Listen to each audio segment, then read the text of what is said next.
Hello everyone, स्वागत है आप सबका हमारी सीरीज लीगल करंट अफेयर्स में, जहां हम लेटेस्ट केसेस को समझते हैं उनके फैक्चुअल बैकग्राउंड के साथ और ये भी समझते हैं कि आप इन केसेस को अपने मेंस के आंसर्स में किस तरह से साइट कर सकते हैं।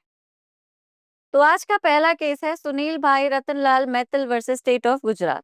अब सुनील भाई जो हैं वो नवसारी टाइम्स वीकली के चीफ एडिटर होने का दावा करते हैं और ये भी कहते हैं कि उनके पास जर्नलिज्म का 14 साल का एक्सपीरियंस है।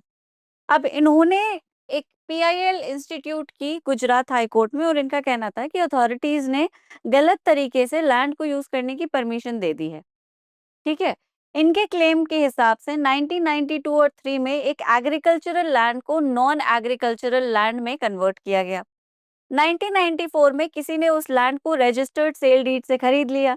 2000 में उसी व्यक्ति ने या उस कंपनी ने, जो भी था जिसने खरीदा था, केस में वो डिटेल्स मेंशन नहीं है, तो 2000 में उन्होंने उस लैंड के कमर्शियल एप्लीकेशन या कमर्शियल यूज के लिए एप्लीकेशन फाइल की, that we want to use this land for commercial purposes, please allow us to do so. ठीक है। आप हर लैंड को हर तरीके से यूज नहीं कर सकते। You can not use commercial properties for residence and vice versa. ठीक है। तो वो लैंड जिस भी यूज के लिए प्रॉपरली नोटिफाइड है उसी यूज में उसे लाया जा सकता है, अदरवाइज आपकी लैंड सीज हो जाती है। 2001 में डीडीओ डिस्ट्रिक्ट डेवलपमेंट ऑफिसर ने डायमंड फैक्ट्री बनाने की परमिशन दी कि आप इस लैंड पे डायमंड फैक्ट्री बना सकते हैं, according to Bombay land revenue code, few sections. ठीक है, नॉट इम्पोर्टेंट।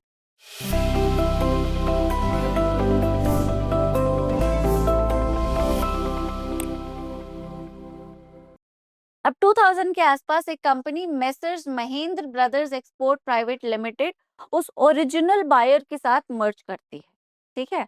और अमेलगमेशन होता है जिसे बॉम्बे हाई कोर्ट अप्रूव कर देता है। कंपनीज एक्ट में जब भी दो कंपनीज मर्ज होती हैं, the amalgamated version has to be approved by the respective high court, right. तो महेंद्र ब्रदर्स के पास ये लैंड ऑटोमेटिकली आ जाती है, क्योंकि वो एसेट्स और जितना भी लाइबिलिटीज होते हैं सब वो भी मर्ज हो जाता है, राइट। तो merging companies, the parent company gets everything that the subsidiary company had before. Okay. So the ownership or the title of this land, this disputed subject matter, finally falls in the hands of Mahendra Brothers Export Private Limited. ठीक है। अब methyl जी का कहना था कि इस पे जो कंस्ट्रक्शन शुरू हुआ वो इलीगल था, क्योंकि कमर्शियल यूज की जो एप्लीकेशन थी इनिशियली उसे रिजेक्ट कर दिया गया था 2022 में। फिर 23 में उस एप्लीकेशन को या कमर्शियल यूसेज को अलाउ कर दिया गया और इमीडिएटली आफ्टर कंस्ट्रक्शन शुरू कर दिया।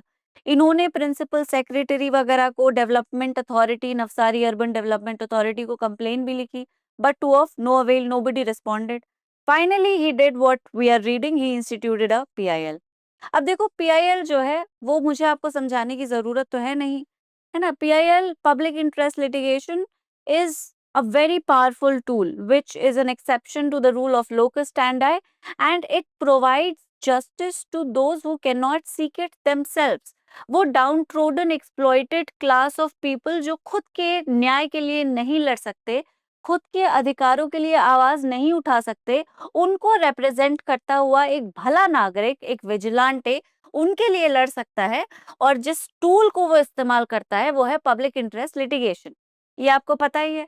और क्योंकि इस इन लिटिगेशन का जो इफेक्ट, इम्पैक्ट इतना ज्यादा वाइड है कि आप इसके मिसयूज को इजीली जाने नहीं दे सकते। और सुप्रीम कोर्ट बहुत ही केयरफुली एग्जामिन करता है कि लिटिगेशन में एक्चुअल रिलीफ्स और जो एजेंडा इंस्टीट्यूट किया गया है वो वाकई पब्लिक इंटरेस्ट में है या नहीं। अब आप सोचेंगे मैम इसमें पब्लिक इंटरेस्ट क्या है? पब्लिक इंटरेस्ट इसमें वेलफेयर स्कीम्स का है, जो कि ये क्लेम करने की कोशिश कर रहे थे हमारे पिटिशनर। इनके हिसाब से, जो कि होता भी है, अब इस पीआईएल में नहीं था लेकिन जनरली होता है, गवर्नमेंट मल्टीपल वेलफेयर स्कीम्स निकालती है जहाँ पे उन लोगों के पास, जिनके पास घर नहीं, खेत नहीं, उनको लैंड अलॉट किए जाते हैं, है ना, ताकि उनके पास रोजगार आ जाए, शेल्टर आ जाए। ये वेरियस फंडामेंटल राइट्स और डायरेक्टिव प्रिंसिपल्स को फैसिलिटेट करते हुए स्कीम्स और मैकेनिज्म्स होते हैं, and they keep happening.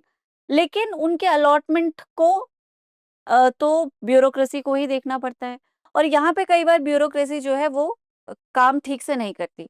Development officers वगैरह में ये कुछ देखा गया है कि वो लैंड जो कि वेलफेयर स्कीम्स के लिए अलॉटेड है वो इलीगली इन प्राइवेट कंपनीज को दे दिए जाते हैं।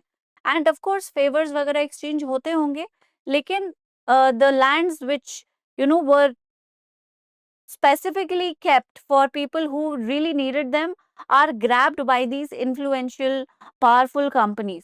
और क्योंकि वो बहुत ही मतलब अच्छे एरिया में होते हैं, बड़ी प्राइम उनकी लोकेशन होती है और उनका सर्कल रेट होता है वो भी अच्छा होता है, बट क्योंकि वो मतलब यूं ही अलॉट हो रहे थे बहुत ही कम पैसे में, या तो अलॉट होते हैं या फिर फ्री में ही हो जाते हैं, तो उसका बेनिफिट वो अक्रू कर देते हैं और जो ब्यूरोक्रेट और जो भी कोई ऑफिसर अथॉरिटी इन्वॉल्व होता है उसको थोड़ा बहुत फेवर इधर उधर कर देते हैं। तो ये इलीगल अलॉटमेंट जो होता है, this has been again a very common problem that exists in the grass root bureaucracy. बहुत परेशानी की बात है, बट अब जो होता है वो होता है। तो ये एक्चुअली उसी चीज को चैलेंज कर रहे थे कि ये लैंड जो है वो एग्रीकल्चरल के लिए था, एग्रीकल्चर के लिए था। पहले उसे खेत से नॉन एग्रीकल्चर कर दिया, फिर उसको कमर्शियली अप्लाई का यूसेज कर दिया, फिर उस इंडस्ट्रियल एप्लीकेशन था उसका नहीं था। मतलब the issue was whether this land could have been used for industrial purposes, which according to the petitioner wasn't right. It could not have been used for industrial purposes क्योंकि वो एक agricultural land था। शुरू से 1992 से जो उस land के साथ अथॉरिटीज करती चली आ रही हैं वो उनकी पावर में नहीं है। They are exercising a power which is beyond their scope. They are doing something absolutely illegal. The allotment, the construction, the conversion, everything is suppose to be illegal according to what he claimed. अब court ने क्या observe किया? Court ने observe किया कि land का use जो plot number थे 15 एंड 16 वो इंडस्ट्रियल है। दिस वाज वेरी क्लियर क्योंकि रेवेन्यू एंट्रीज में ये मेंशन था that these plots are being designated for commercial use. ठीक है, तो लैंड का जो यूज है वो इंडस्ट्रियल है। पूरा का पूरा बेसिस इस पिटिशन को फाइल करने का गलत है। It is absolutely false. जो एजेंडा और जो क्लेम्स इंस्टीट्यूट किए गए हैं उनमें ही सच्चाई नहीं नजर आ रही। कोर्ट ने देखा कि present writ petition false statement के साथ फाइल की गई है बाय अ पर्सन जो कि जर्नलिस्ट होने का दावा कर रहा है, 14 साल के एक्सपीरियंस के साथ। सोशल सर्विस कर रहा हूं मैं, right? I am evidently doing a social service. I am a journalist. I am supposed to make people aware of their interest and their rights, and this is how I'm doing it, right? Court ने emphasise किया कि एक व्यक्ति जो कि इस position पे होता है, इस तरह की इन्फ्लुएंस जेनरेटिंग पोजीशन पे होता है, उसकी रिस्पॉन्सिबिलिटी ज्यादा होती है हर चीज पे ध्यान देने की। उसके मुंह से क्या शब्द निकल रहे हैं, वो किस तरह की बातें पब्लिक में बोल रहा है, अपने चैनल पे बोल रहा है, लिख रहा है, इशू कर रहा है, किस तरह के लिटिगेशंस में और पब्लिक एंडेवर्स में वो इन्वॉल्व कर रहा है खुद को। Everything has an effect, and a person who holds such position in the society, a position of responsibility, needs to be very very careful about what he is doing, because every action, even the littlest of the actions, would definitely leave an impact. Court ने यह भी observe किया that the purpose of filing the present writ petition is nothing but seem to be for personal grudges or with ulterior motive। अब उसका ulterior motive या actual intention क्या था ये तो नहीं नजर आया, लेकिन पब्लिक इंटरेस्ट में, पब्लिक इंटरेस्ट लिटिगेशन में पब्लिक इंटरेस्ट का जो मेजर एजेंडा होता है, जो प्रिमा फेसी नजर आ जाना चाहिए, किसी ऐसे ग्रुप या क्लास का इंटरेस्ट जो कि बहुत ही इंपॉर्टेंट है एड्रेस करना, और वो खुद उसे कोर्ट तक नहीं लेकर आ सकते थे। ये एक्चुअल एम है। You are basically highlighting a problem which is a huge problem in the society, needs to be addressed immediately, and it is a problem which you know could not have been addressed by the people who are directly suffering it, क्योंकि वो या तो पिछड़ा वर्ग है, वो educated नहीं है, डरे हुए हैं, बहुत सारी चीजें होती, राइट? तो इसीलिए आप भले व्यक्ति आगे आते हैं कुछ उन लोगों को न्याय दिलवाने के लिए जो कि शायद खुद के लिए न्याय नहीं मांग सकते। ओके, कोर्ट ने नोट किया कि पीआईएल इनकम्प्लीट और इनकरेक्ट फैक्ट्स के साथ फाइल की गई है और कोर्ट को मिसलीड करने की वजह से की गई है। Actual land use classification documents जो थे, मतलब वो कह रहा है कि भाई ये इंडस्ट्रियल यूज के लिए नहीं होनी चाहिए, but he didn't file the document which would certify the fact कि हाँ ये इंडस्ट्रियल यूज के लिए नहीं थे। इस तरह का कोई एविडेंस, कोई डॉक्यूमेंट नहीं था। मतलब एक आधी अधूरी सी उसने पेपर्स रख दिए कोर्ट के सामने, कहा देखिए पीआईएल है और ये लैंड नहीं देनी चाहिए थी, दे दी। माय लॉर्ड, माय लॉर्ड कहेंगे अरे क्यों, मतलब अपनी बात को साबित तो करो। माय लॉर्ड्स ने खुद ही थोड़ी बहुत जान पे वो sorry investigation, not exactly investigation but inquiry की, तो पता चला कि अरे इंडस्ट्रियल यूज ही है। इनफैक्ट जो डॉक्यूमेंट्स इसने फाइल किए हैं वो पूरे भी नहीं हैं। Whatever he is claiming on incomplete misleading facts, मतलब nothing that he is saying is significant, can not be proven. Court ने पॉइंट किया कि कंपनी पिटिशन 2010 का अमालगमेशन ऑर्डर भी एविडेंटली ये ही वाज चैलेंजिंग इट कि कोई अमालगमेशन नहीं हुआ था, ही एक्वायर्ड इट इलीगली, यहाँ पे पैसा दिया वहाँ पे पैसा दिया। तो ठीक है, अगर अमालगमेशन ऑर्डर नहीं हुआ था, बॉम्बे हाई कोर्ट का ऑर्डर नहीं था, तो दिखाओ।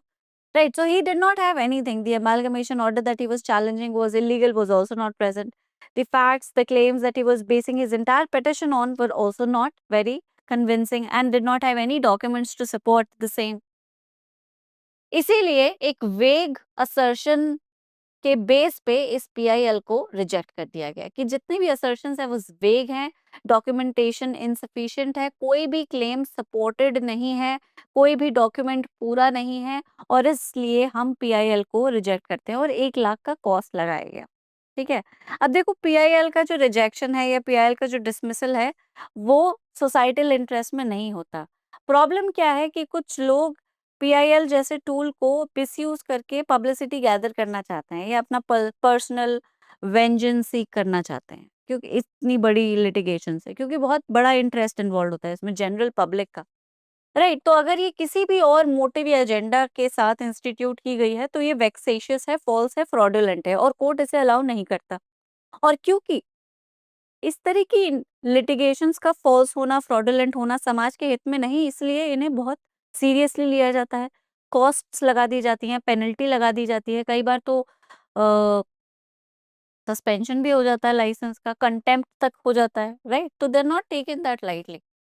अब पीआईएल क्या है? PIL is a legal mechanism that allows any citizen to approach the court for redressal of public grievances and protection of public interest.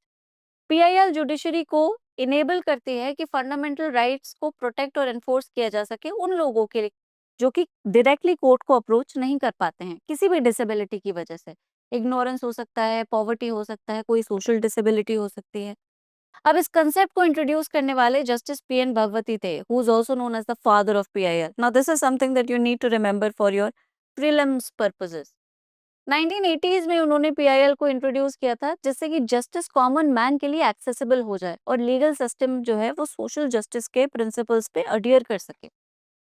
PIL कोई भी पब्लिक स्पिरिटेड सिटीजन फाइल कर सकता है, भले ही वो डायरेक्टली इस मैटर से अफेक्ट नहीं होता या डायरेक्टली उसका कोई राइट वायलेट नहीं होता, लेकिन फिर भी वो आगे बढ़ के पीआईएल इशू कर सकता है अगर वो वाकई एक अल्ट्रुइस्टिक माइंडसेट के साथ ऐसा कर रहा है। अगर उसमें कोई सेल्फिश अल्टीरियर मोटिव दूर से ही नजर आ जाता है तो कोर्ट इमीडिएटली रिजेक्ट कर देती है। अब ज्यूरिसडिक्शन ऑफ पीआईएल को कैसे मिसयूज किया जाता है? जैसे कि मैंने बताया कि भाई अगर आप पीआईएल पे आंसर लिखेंगे, पीआईएल इंपॉर्टेंट टॉपिक है, पीआईएल पे अगर आप आंसर लिखते हैं तो उसके मिसयूज को ऐड करना ना भूलें, क्योंकि उसके बिना आंसर इनकम्प्लीट है। PIL this definitely a tool which is rampantly misused, something which needs to be highlighted by a judicial aspirant. PIL personal gains के लिए फाइल नहीं की जानी चाहिए। कोई प्राइवेट डिस्प्यूट है, कोई पर्सनल स्कोर है जिसे एक व्यक्ति सेटल करना चाहता है, ये पीआईएल नहीं करता। It is not what a PIL is supposed to be instituted for. Supreme court ने बार बार इसे वार्निंग की तरह इशू किया है कि पीआईएल का मिसयूज बहुत सीरियसली लिया जाएगा, कॉस्ट के साथ डील किया जाएगा, उससे सस्पेंशन, कंटेम्प्ट, हर चीज मतलब जो भी हम यूज कर सकते हैं इसको प्रिवेंट करने के लिए we'll do it, even if we have to jail that person for instituting a frivolous complaint which is not a common practice in any other case. Right, कोई केस अगर फ्रॉडुलेंट है तो वो डिसमिस हो जाता है बड़ी अर्ली स्टेज पे, क्योंकि समझ आ जाता है कि भाई केस आगे नहीं बढ़ पाएगा, इसमें कुछ है नहीं, चार्जेस सेटिस्फाइड नहीं हो रहे, बहुत सारी चीजें हैं। बट कोर्ट उस पर फिर कोई पेनल्टी नहीं लगाती है। राइट, बट पीआईएल में पेनल्टी लग जाती है। कोर्ट के पास कॉस्ट इम्पोज करने की पावर है, कंटेम्प्ट प्रोसीडिंग्स तक इनिशिएट कर देंगे वो उन लोगों के खिलाफ जो कि पीआईएल ज्यूरिसडिक्शन को अब्यूज कर रहे हैं। जुडिशरी ने एम्फसाइज किया है कि पीआईएल वेंडेटा को अचीव करने का कोई वेपन नहीं है और a tool for the harassment of public officials, कि आप जबरदस्ती अथॉरिटीज को परेशान कीजिए, उनकी इमेज को, उनकी एफिशिएंसी को, उनके फंक्शन को टेंट कीजिए, है ना। Responsible journalism and social activism require verification of facts before approaching courts, especially in PIL matters, which is actually a social responsibility of every individual who's instituting a litigation for general public. Specially journalist जिनके ऊपर और बड़ी social responsibility है कि कुछ भी public करने से पहले वो फैक्ट्स को वेरीफाई करें, क्योंकि उनकी अनवेरिफाइड फ्रॉडुलेंट इंफॉर्मेशन सोसाइटी पर एक बहुत ही गलत असर कर सकती है। पीआईएल से रिलेटेड प्रोविजंस क्या है? आर्टिकल 32 है, 226 है, ऑर्डर 1 रूल 8 है, representative suit section 133 of the criminal procedure code जो कि मजिस्ट्रेट को एम्पावर करता है पब्लिक न्यूसेंस को रिमूव करने के लिए, ये इनडायरेक्टली इन्वॉल्व है। अब तो ये सेक्शन नंबर चेंज हो चुका है। And inherent powers obviously 528 BNSS Bharatiya Nagarik Suraksha Sanhita. Case laws related BALCO employees versus union of India, जिसमें कहा था, कोर्ट ने कॉशन दिया था, वार्निंग, कि पब्लिसिटी और प्राइवेट इंटरेस्ट के लिए अगर पब्लिक इंटरेस्ट लिटिगेशन को यूज करोगे तो हम आसानी से तुम्हें छोड़ेंगे नहीं, बट लोग मानते नहीं। ठीक है, तो ये था केस। लाइक आई सेड, अच्छा केस है, इंटरेस्टिंग है। आप पीआईएल के केस में बड़ी स्मूथली इसे साइट कर सकते हैं। मिसयूज के सेक्शन में जरूर साइट करें, इनफैक्ट मिसयूज को ऐड करें अपने आंसर्स में, वरना इनकम्प्लीट रहेगा। चलिए अब अपने दूसरे केस पर आते हैं, जिसका नाम है Anupam Chakraborty versus state of West Bengal. अब ये असिस्टेंट पब्लिक प्रोसिक्यूटर्स या public prosecutors, special public prosecutors के अपॉइंटमेंट के ऊपर है। पुराना सेक्शन 24 हुआ करता था जो इनके अपॉइंटमेंट से रिलेटेड प्रोसीजर को प्रोवाइड करता था। Now the new section is section 18, you need to remember it. So it might be not very important from means perspective, but you should definitely understand what the case was about, है ना? अच्छा है knowledge के लिए। आ गया तो लिख देना। चले, अब केस में क्या हुआ कि पेटिशनर जो है वो कॉन्ट्रैक्चुअल बेसिस पे अपॉइंट किए गए एक पब्लिक प्रोसिक्यूटर थे, APP, not public prosecutor, assistant public prosecutor. ठीक है, तो इनको कॉन्ट्रैक्चुअल बेसिस पे अपॉइंट किया गया था और इन्हें इस डिस्ट्रिक्ट के डिस्ट्रिक्ट मैजिस्ट्रेट ने, पुरुलिया डिस्ट्रिक्ट के डिस्ट्रिक्ट मैजिस्ट्रेट ने इनको अपॉइंट किया था कॉन्ट्रैक्चुअल बेसिस पे। तो the actual procedure of APP and PP appointment wasn't really followed. अब 2014 में इनको अपॉइंट किया गया, एक वैकेंसी को फिल करना था अर्जेंटली, मैटर्स को प्रोसिक्यूट करने के लिए अर्जेंटली किसी की जरूरत थी, तो डीएम ने कॉन्ट्रैक्चुअल बेसिस पे इनको अपॉइंट कर लिया। अग्रीमेंट में टर्म्स थे कि इनको पर केस 459 रुपीज दिए जाएंगे और मैक्सिमम इनको एक दिन में 2 ही केसेस मिलेंगे। अब इनको फिर रघुनाथपुर के जुडिशियल मैजिस्ट्रेट के कोर्ट में भी रख दिया गया, मतलब वहां पे भी कुछ केसेस इनको असाइन कर दिए गए और ये पूरे टाइम कॉन्ट्रैक्चुअल फी के बेसिस पर ही काम करते रहे। अब इन्होंने क्या किया कि अपने अपॉइंटमेंट के रेगुलराइजेशन के लिए स्टेट एडमिनिस्ट्रेटिव ट्राइब्यूनल में केस डाला कि मेरे अपॉइंटमेंट को अब आप रेगुलराइज करिए, मेक इट अ परमानेंट और अ रेगुलर अपॉइंटमेंट। तो ट्राइब्यूनल ने पहले तो अलाउ कर दिया, लेकिन बाद में फिर स्टेट गवर्नमेंट की जुडिशियल ब्रांच के पास जब ये गया ऑर्डर तो उन्होंने रिजेक्ट कर दिया। इस रिजेक्शन को लेकर ये वापस से ट्राइब्यूनल आ गए कि प्रिंसिपल सेक्रेटरी का जो ऑर्डर आया है इसको आप सेटिसाइड कीजिए, मेरी सर्विस को आप रेगुलराइज कीजिए, रिटायरमेंट तक मेरे पास नौकरी होनी चाहिए, मैं इतने सालों से काम कर रहा हूँ, I need to have a job security. और क्योंकि मैं बाकी एपीपी के पैरिटी पर ही हूँ, I have the same work, same qualification, everything as the other APPs, I should have a pay parity, मतलब उन्हीं के जितना मेरा पे स्केल भी होना चाहिए। ट्राइब्यूनल ने कहा कि हम ऐसा नहीं कर सकते क्योंकि ये सब करने की पावर नहीं है हमारे पास। अब लॉ कॉन्ट्रैक्चुअल बेसिस पे अपॉइंट किए गए एपीपीज को रेगुलराइज कैसे करना है इसके बारे में बिल्कुल साइलेंट है। There is nothing that the new code Bharatiya Nagarik Suraksha Sanhita says or anything on it. तो जब पावर या मैकेनिज्म ही नहीं दे रखा, कोई प्रोसीजर ही नहीं दे रखा, तो उस पावर को एक्सरसाइज किया कैसे जाएगा? नहीं किया जा सकता। सैट ने यही कहा और उनको मना कर दिया कि आप जाइए सर, हम आपकी मदद नहीं कर सकते। अभी हाई कोर्ट पहुंच गए। हाई कोर्ट में भी उन्होंने यही कहा कि 11 साल से मेरी फी को रिवाइज नहीं किया गया है। I am making the same amount of money for the last 11 years. Everything has changed. The world has changed. The society has changed. I make $460 every day. Maximum 2 cases a day. How do you think I would survive? तो आप मेरी पे को revise कीजिए, at least panel lawyers के बराबर की तो कर दीजिए। अब स्टेट का आर्ग्यूमेंट वही था कि देखिए ऐसा कोई लॉ ही नहीं है, we don't have a law that would support your claim. You could claim anything, but you need to have a right supporting your claim. आप claim as a matter of right ही तो institute करते हैं, अब right ही नहीं है कहीं पे भी तो फिर आपको रेमेडी कैसे दी जाएगी, right? Where there is a right there is a remedy, and if there is no right how will we give you a remedy? अब देखो लीगल इशू क्या है, मेन सवाल यही है कि क्या एक कॉन्ट्रैक्चुअल असिस्टेंट पब्लिक प्रोसिक्यूटर अपनी सर्विस को रेगुलराइज करवा सकता है? ये केस फाइनली सुप्रीम कोर्ट पहुंचा। अब सुप्रीम कोर्ट ने क्या कहा, सुप्रीम कोर्ट के जजमेंट पर चलते हैं। सुप्रीम कोर्ट ने ऑब्जर्व किया कि पिटिशनर ने खुद डिस्ट्रिक्ट मैजिस्ट्रेट पुरुलिया के सामने रिक्वेस्ट किया था कि वो कॉन्ट्रैक्चुअल बेसिस पे उनको कंटिन्यू करने की परमिशन दे ताकि वो अपनी रोजी को कंटिन्यूड रख सकें। कोर्ट ने ये भी नोट किया कि पिटिशनर कोई भी राइट एस्टैब्लिश नहीं कर पाए हैं स्टैट्यूट के थ्रू या कॉन्स्टिट्यूशन के थ्रू जिससे कि उन्हें रेमेडी या रिलीफ प्रोवाइड की जा सके। वही बात जो हाई कोर्ट ने भी कही थी कि भाई राइट ही नहीं है आपके पास। रेगुलराइजेशन आप as a matter of right तभी तो डिमांड करेंगे जब आपके पास वो राइट हो, स्टैच्यू या कॉन्स्टिट्यूशन कहीं उस चीज को या क्लेम को सपोर्ट कर रहा हो। कब सपोर्ट ही नहीं है तो रिलीफ कहाँ से आएगा? अपॉइंटमेंट एपीपीज का एक स्ट्रक्चर्ड प्रोसीजर है जिसे कोड ऑफ क्रिमिनल प्रोसीजर में दे रखा था सेक्शन 24 में और अब 18 में दे रखा है, and the relevant rules prevalent in the particular state. ठीक है, कोर्ट ने ऑब्जर्व किया कि रेगुलराइजेशन का क्लेम उस व्यक्ति के लिए जो कि एक कॉन्ट्रैक्चुअल बेसिस पे काम कर रहा है एंटरटेन नहीं किया जा सकता क्योंकि ये लॉ के प्रिंसिपल्स के अगेंस्ट होगा। Now we would have to either create a new mechanism altogether or we need to create it just for you, which is not right, है ना? बाकी अगर आ जाएंगे इस तरह की रिलीफ क्लेम करने के लिए हम उनको भी नहीं दे सकते हो तो आपको देंगे तो बाकियों को देनी पड़ेगी, and this would dilute the structured procedure which is already laid down by our code। Court ने नोट किया कि पब्लिक प्रोसिक्यूटर्स का और एपीपीज का जो अपॉइंटमेंट है उसे पहले सेक्शन 24 गवर्न करता था, अब 18 गवर्न कर रहा है।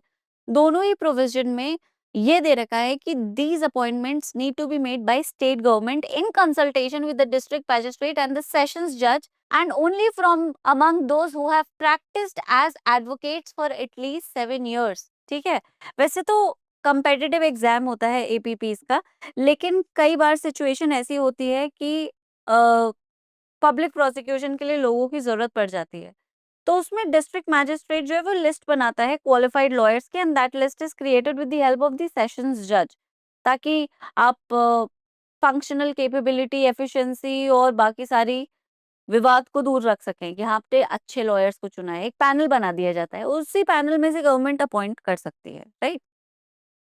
कोर्ट ने ऑब्जर्व किया कि जहाँ पे एक रेगुलर कैडर है प्रोसिक्यूटिंग ऑफिसर्स का, अपॉइंटमेंट्स उसी कैडर में से किए जाएंगे अनलेस स्टेट गवर्नमेंट को कोई सूटेबल पर्सन नहीं मिल रहा।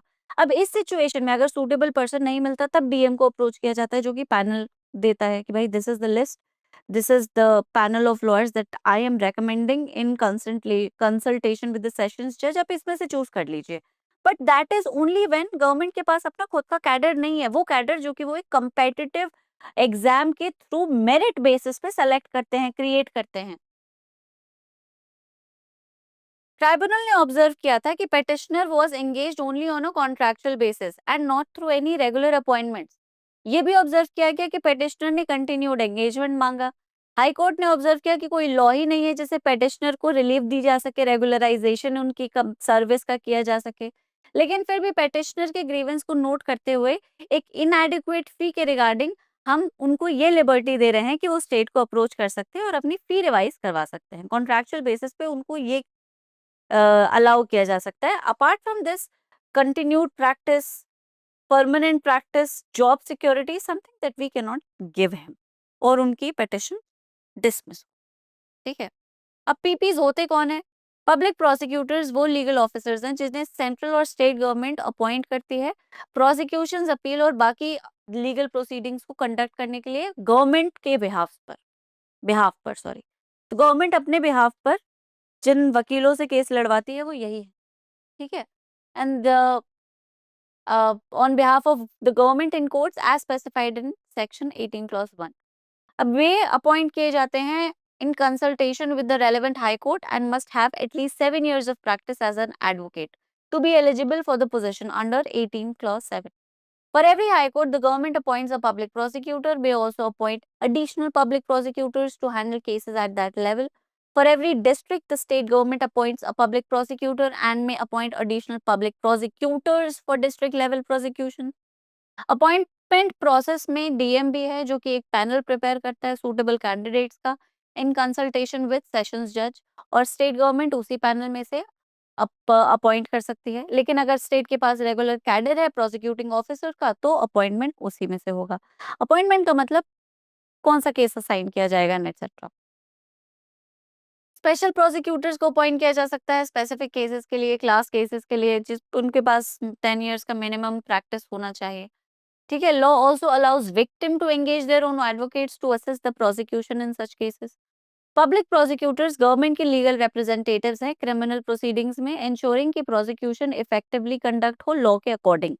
ठीक है, तो क्रिमिनल जस्टिस सिस्टम में एक्चुअली इनका बहुत इंपॉर्टेंट रोल होता है ऑब्वियसली। वही प्रोसिक्यूशन जिसके बारे में मैं आपको बार बार बताती हूँ, एंटिसिपेटरी बेल को अपोज कर रहा है, ये कर रहा है, वो कर रहा है, ये वही सब है। ठीक है, ये तो आपको पता ही होगा। अब इसका क्या इम्पोर्टेंस है क्या नहीं, ये आप समझें और अपने हिसाब से इस केस को कहाँ इंक्लूड कर सकते हैं वो देख लें। और आप कमेंट्स में भी हमें बता सकते हैं कि इस केस को बढ़िया तरह से, मतलब in what kind of questions और what kind of question have you included this case. Okay, अब हम आ जाते हैं एक बहुत ही इंटरेस्टिंग केस पर, Association for Democratic Reforms versus Election Commission of India. ठीक है, अब ये केस ना पूरी तरह से डिसाइड तो नहीं हुआ है, हियरिंग की डेट है, लेकिन बैकग्राउंड में बता देती हूँ क्योंकि this actually highlights something very important. A very controversial incident which has been not incident but a continuous controversial event जिसने हमारे देश को एक्चुअली बहुत पीछे धकेल दिया है। ठीक है, क्योंकि देश की पॉपुलेशन जो है रिसोर्सेज पर एक बोझ तो डालती है, सरकार पे भी बोझ डालती है। अब उसी बोझ के चलते डेवलपमेंट उतनी अच्छे से हो नहीं पाता। तो बोझ क्यों हो जाता है? क्योंकि people are reproducing like animals? Not really. Illegal migration has a lot to contribute to it, है ना? देश की इतनी तेजी से बढ़ती पॉपुलेशन के पीछे इलीगल माइग्रेशन एक बहुत बड़ा कारण है। अब इस केस में क्या हुआ कि इलेक्शन कमीशन ऑफ इंडिया ने एक ऑर्डर दिया स्पेशल इंटेंसिव रिवीजन का, कि बिहार के इलेक्टोरल रोल्स को फिर से रिवाइज किया जाए। और it was not a general temporary order, it was a special intensive revision order. और ये इंडिया की हिस्ट्री में पहली बार हुआ है कि इस तरह की एक्सरसाइज को ईसीआई कर रहा है। रेगुलर रिविजन्स वोटर लिस्ट के होते रहते हैं, लेकिन एसआईआर स्पेसिफिकली वोटर्स को टारगेट करता है जो कि 2003 के बाद एनरोल हुए हैं एज वोटर्स, जिन्होंने 2003 के बाद वोटिंग करने का राइट एक्वायर किया है। और ये ऑर्डर उन पे एक मैंडेट डाल रहा था कि आप अपनी सिटीजनशिप को प्रूव कीजिए। तो all the voters who were enrolled in Bihar after 2003 were required to prove their citizenship. Now, this was not enough. They were required to prove their citizenship only through certain documents, जो कि ECI ने उस order में mention कर दिए, and Aadhaar was not one of them. ठीक है, अब एसआईआर जो है उसे रिप्रेजेंटेशन ऑफ पीपल एक्ट या फिर रिलेटेड रूल्स जो है वो रिकॉग्नाइज नहीं करते। ये इंटेंसिव रिवीजन और समरी रिवीजन दोनों से अलग है। इंटेंसिव रिवीजन होता है पूरा रोल्स का fresh preparation right from the scratch, और समरी रिवीजन होता है एग्जिस्टिंग रोल्स का एक बेसिक सा अपडेट। ठीक है, it differs from both of them. ECI ने एक आर्बिट्रेरी कट ऑफ डेट भी लगा दी affecting millions of voters. 11 documents को स्पेसिफाई किया गया जो कि सिटीजनशिप को प्रूफ कर। अब आप ये याद रखें कि आधार जो है वो सिटीजनशिप का प्रूफ नहीं है। ठीक है, आधार एक्ट के सेक्शन 9 में ये साफ लिखा हुआ है कि Aadhaar is only a proof of identity not citizenship, और ना ही आधार किसी व्यक्ति पर सिटीजनशिप कॉन्फर करता है, माइंड यू। अब कौन से डॉक्यूमेंट्स एक्सक्लूड किए गए? आधार को एक्सक्लूड कर दिया गया डिस्पाइट द फैक्ट कि इसे सबसे ज्यादा यूज किया जाता है। It is the most widely possessed identity card in India. Voter ID cards ironically, क्योंकि ईसीआई खुद ही इन्हें इशू करता है, रेशन कार्ड्स, मनरेगा जॉब कार्ड्स, बर्थ सर्टिफिकेट्स, इन सबको एक्सक्लूड कर दिया गया। ठीक है, अप्रोक्सीमेटली 4.74 करोड़ वोटर्स बिहार के टोटल 8 करोड़ से वेरिफिकेशन मांग रहे थे। मतलब out of 8 crore 4.74 crore voters required verification. उनकी सिटीजनशिप पे ईसीआई को डाउट था।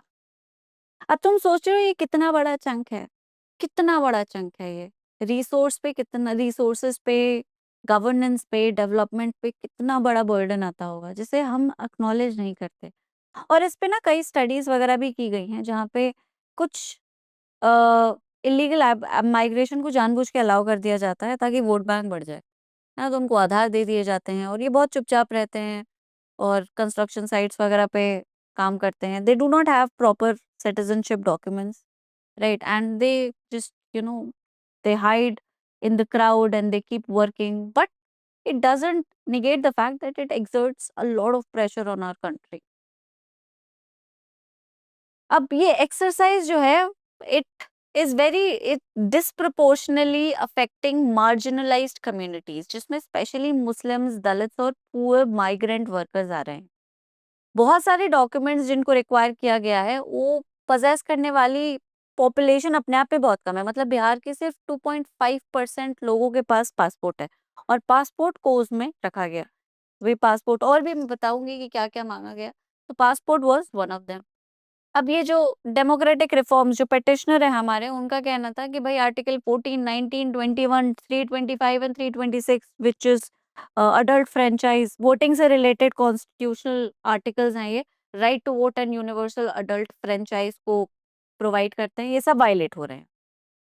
अब प्रोसीजरल इरेगुलरिटीज क्या थी? Timing was not right. Bihar election November 2025 में है, अब आप ये कर रहे हैं, you are not even giving them time. मतलब आपने थोड़ा सा टाइम, कुछ ही महीनों के अंतराल पे आपने कहा अरे तुम्हारी सिटीजनशिप डाउटफुल है, तुम वोट नहीं कर सकते। ठीक है, तो तुम वोट नहीं कर सकते, अगर तुम वोट करना चाहते हो तो अपनी सिटीजनशिप साबित करो और हमारे सामने ये डॉक्यूमेंट्स लेकर आओ। डॉक्यूमेंट्स भी आपने ऐसे बताए हैं जो बिहार में जनरली सिटीजन्स के पास भी कम है। ठीक है, तो जिनकी सिटीजनशिप पे आपने क्वेश्चन मार्क लगाया उनके पास तो क्या ही होंगे। ठीक है, even if their citizens, they might not be able to prove their citizenship. What does that tell you?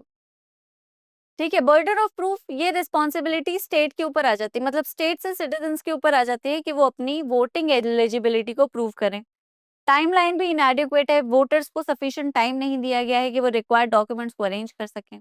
अब डिस्क्रिमिनेटरी कंसर्न्स भी थे, प्रोसेस को ऐसा लग रहा है कि स्पेसिफिक कम्युनिटीज को टारगेट करने के लिए किया गया है। ठीक है, मुस्लिम्स, दलित्स एटसेट्रा। और ये एक डिफरेंट स्टैंडर्ड क्रिएट कर रहा है डिफरेंट कैटेगरीज ऑफ पीपल के लिए, कि बाकी लोगों को सिटीजनशिप आप उनकी डाउट में नहीं है, इन लोगों की क्यों है? What data have you gathered जिनसे आप इनकी सिटीजनशिप पे शक कर रहे हैं? What are you trying to say, what are you trying to highlight, and why have you specifically targeted this group? ठीक है, these many questions were unanswered. ECI का ये ऑर्डर थोड़ा सा वेग और आर्बिट्रेरी तो लग ही रहा था on the face of it. Potentially de-enfranchises voters who have been exercising their franchise for decades, जो कि कोर्ट ने भी ऑब्जर्व किया कि भाई 10 साल से वोट कर रहा आदमी सडनली कहता है, सडनली पता, मतलब एक ऐसी सिचुएशन में है जहां वो वोट नहीं कर सकता। क्यों? क्योंकि वो इस देश का नागरिक है या नहीं, उस पे अथॉरिटीज को शक है। अब क्योंकि वो नागरिक नहीं तो वो वोट नहीं कर सकता, और 10 साल से जो उसने वोट किए वो सारे बिल्कुल बेकार हो गए। ठीक है, डेमोक्रेसी को अंडरमाइन कर देता है वैसे ये प्रोसेस। सेंट्रल कंट्रोवर्सी क्या है? It lies in the heart of ECI's authority to determine citizenship. तो क्वेश्चन इज, क्या ईसीआई के पास वाकई अथॉरिटी है सिटीजनशिप के क्वेश्चंस पे किसी भी तरह की डिटर्मिनेशन देने की? नहीं, ये मिनिस्ट्री ऑफ होम अफेयर्स का काम है। ईसीआई एनीवे अपनी पावर को ट्रांसग्रेस तो कर ही रहा है, लेकिन ईसीआई अपनी इस पावर को 326 के सपोर्ट में लेकर आ रहा है। It claims that it has this power under article 326। Critics argue करते हैं कि citizenship determination ministry of home affairs का काम है, ईसीआई का नहीं। आधार को एक्सक्लूड करना प्रॉब्लमैटिक है, स्पेशली क्योंकि रिप्रेजेंटेटिव ऑफ पीपल्स एक्ट उसे एक वैलिड आइडेंटिफिकेशन मानता है, लेकिन सिटीजनशिप का प्रूफ वो नहीं है। प्रैक्टिकल इम्पॉसिबिलिटी इस एक्सरसाइज की, given the tight timelines and document requirements. Democratic principles are at stake जब इतने लॉन्ग टाइम वोटर्स सडनली एक डिसएनफ्रेंचाइजमेंट को फेस कर रहे हैं। अब इस केस से फंडामेंटल क्वेश्चंस रेज होते हैं, क्या कि इलेक्टोरल इंटेग्रिटी और वोटिंग राइट्स के बीच का बैलेंस एक्चुअली क्या है? डिफरेंट कॉन्स्टिट्यूशनल बॉडीज का सिटीजनशिप को डिफाइन करने में या डिटरमाइन करने में क्या रोल है? प्रोसीजरल सेफगार्ड्स जो कि इलेक्टोरल रोल रिवीजन के दौरान होने चाहिए, वो क्या होने चाहिए?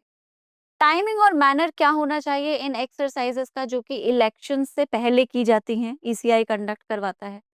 और इस केस का जो आउटकम होगा वो एक बहुत इंपॉर्टेंट प्रेसिडेंट सेट करेगा for how electoral rolls revisions are conducted across India and the extent of ECI's power in matters relating to citizenship verification.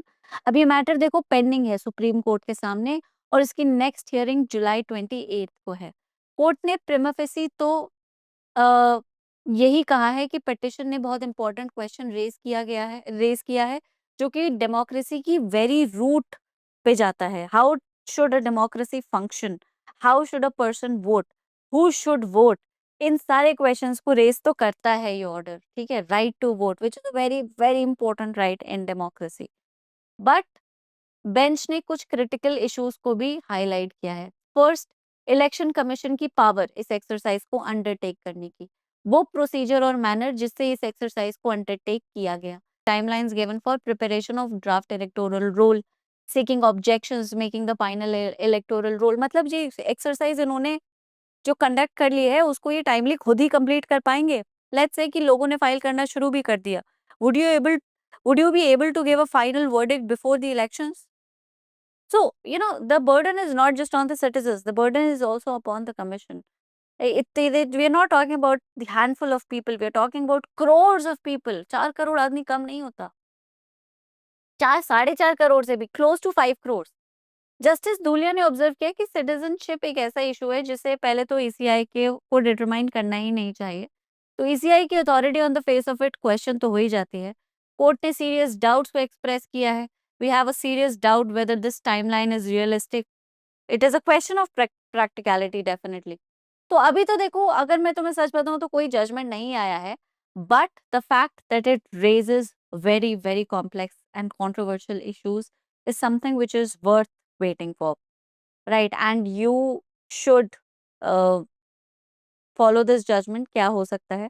और मुझे कमेंट में लिख के जरूर बताइए कि आपको क्या लगता है, क्या जजमेंट होना चाहिए, क्या वाकई सिटीजनशिप को लेकर ईसीआई के पास पावर्स होनी चाहिए? मेरे हिसाब से होनी चाहिए, है ना, क्योंकि we can not overlook the fact कि वोट बैंक को इंक्रीज करने के लिए ये तो होता ही है, माइग्रेंट्स को अलाउ कर दिया जाता है, a lot of things are done that shouldn't happen without paying attention to what impact it might have in future.